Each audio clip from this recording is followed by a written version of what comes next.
la criminalité, c'est un cycle. Et tu vois, le nouveau procès va se dérouler sans qu'aucun témoin ne se présente à la barre.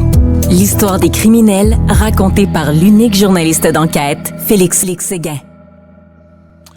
Bonjour Félix. Bonjour Mario.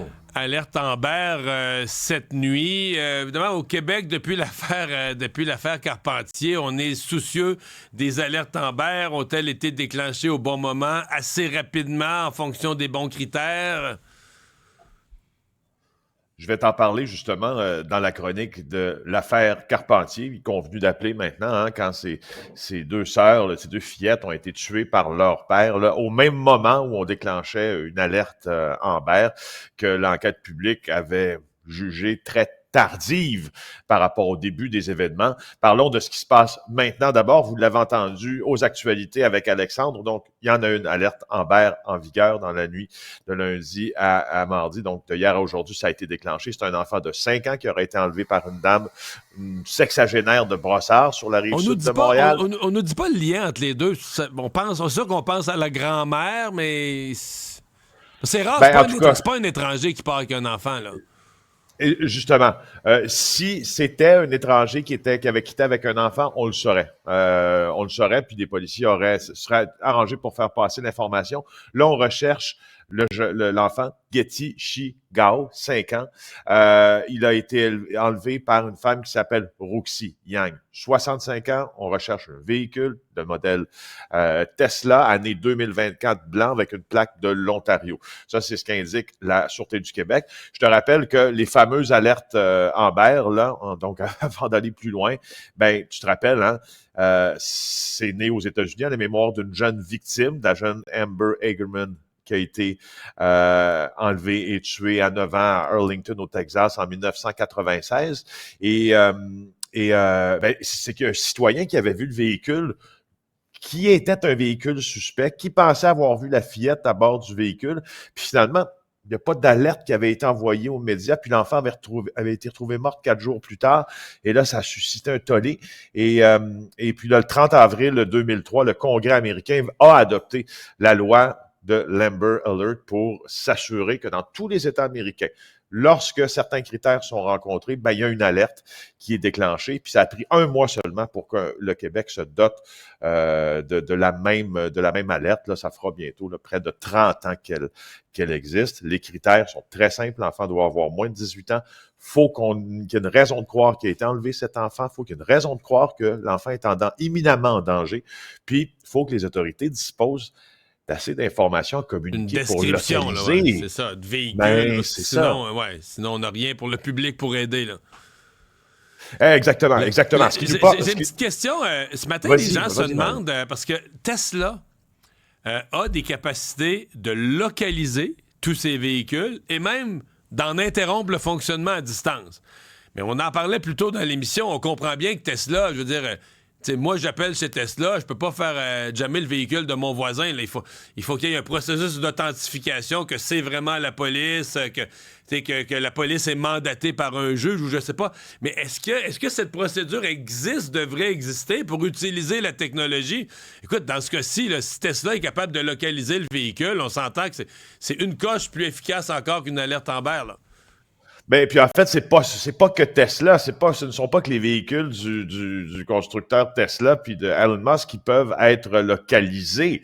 Tous les véhicules munis de balises de géolocalisation, le tien, Mario, le mien, peuvent l'être. De là à dire qu'on peut en interrompre le fonctionnement, la marche, la conduite, ça, c'est une autre paire de manches. Mais c'est un très bon débat à soulever parce que dans les enquêtes policières, les détectives se servent de ça, se servent de la géolocalisation des véhicules quand c'est pas... Parce qu'il y a 2 façons de le faire. Ils peuvent se servir du système, donc embarqué du véhicule, peuvent demander les accès en vertu, évidemment, d'une loi puis d'une procédure autorisée devant le juge. Ils peuvent aussi mettre ce qu'on appelle une POC, donc une balise GPS qui eux-mêmes... dont ils vont obtenir la localisation de leur suspect. Est-ce que ça peut se faire pour l'alerte Amber? Peut-être. Cela dit, Mario, l'alerte Amber suscite toujours beaucoup de commentaires parce qu'évidemment, c'est choquant quand on apprend qu'un enfant est enlevé, c'est confrontant quand on pense au sort qu'il peut subir, c'est chamboulant et tout ça. Mais il y a d'autres gens qui sont plus sensibles à avoir un bruit sur leur cellulaire la nuit qu'à la vie d'un enfant. Il y a des gens qui sont frustrés d'avoir été dérangés pendant leur dodo. Hey, ça, moi, j'ai jamais compris. Honnêtement, ça, j'ai jamais compris. La personne qui se plaint là, d'être soit réveillée ou soit d'être dérangée par une alerte pour retrouver un enfant, franchement, je sais pas c'est quoi leur relation avec... Oui, c'est ça. Alors, en 2023, tiens, allons-y. Parlons de chiffres pour éviter de sombrer dans le commentariat sur ceux qui se trouvent dérangés par des alertes Amber. Il faut dire que le programme Amber a énormément de succès. Regarde, en 2023, il y a eu 10 déclenchements d'alerte Amber là, pour 13 personnes impliquées dans ces alertes-là, donc 13 personnes recherchées. Ben, les 13 ont été retrouvées en vie.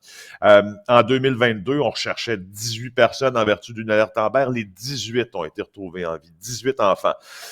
Ce qui nous amène, bien sûr, à se dire, qu'est-ce qui se passe quand ça fonctionne pas? Ben, quand ça fonctionne pas, c'est plutôt des affaires Carpentier qui surgissent, c'est-à-dire, est-ce qu'on avait assez d'informations dans le cas des sœurs Carpentier pour déclencher une alerte Amber plus tôt?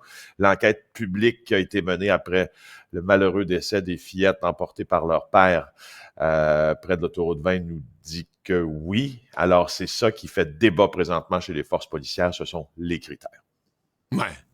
Ouais, parce qu'il y a des critères, tu sais, dans le cas, je me souviens, une des défenses des policiers dans le cas des sœurs Carpentier, c'est qu'on disait la mère, à première vue, au premier abord, disait ben non, mon mari, mon ex, il est pas violent, je suis pas inquiet. Donc, le critère de dangereux, d'enfant immédiatement en danger, de danger imminent, semblait pas rencontrer parce que les proches disaient ben non, on n'a pas cette inquiétude-là.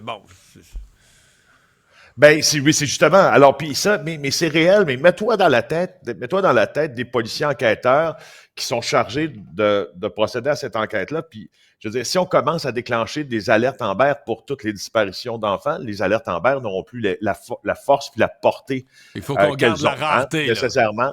Il faut qu'on garde la rareté, il faut qu'on garde les critères. Alors, replace-toi dans la tête de l'enquêteur qui prend la déposition de madame. Puis c'est ce qui avait été rendu public par la SQ. Puis à l'enquête publique aussi sur le décès des fillettes Carpentier, c'est que on n'a pas communiqué assez d'informations. La mère n'avait pas communiqué assez d'informations qui pouvaient laisser croire qu'on rencontrait le critère de danger pour l'enfant.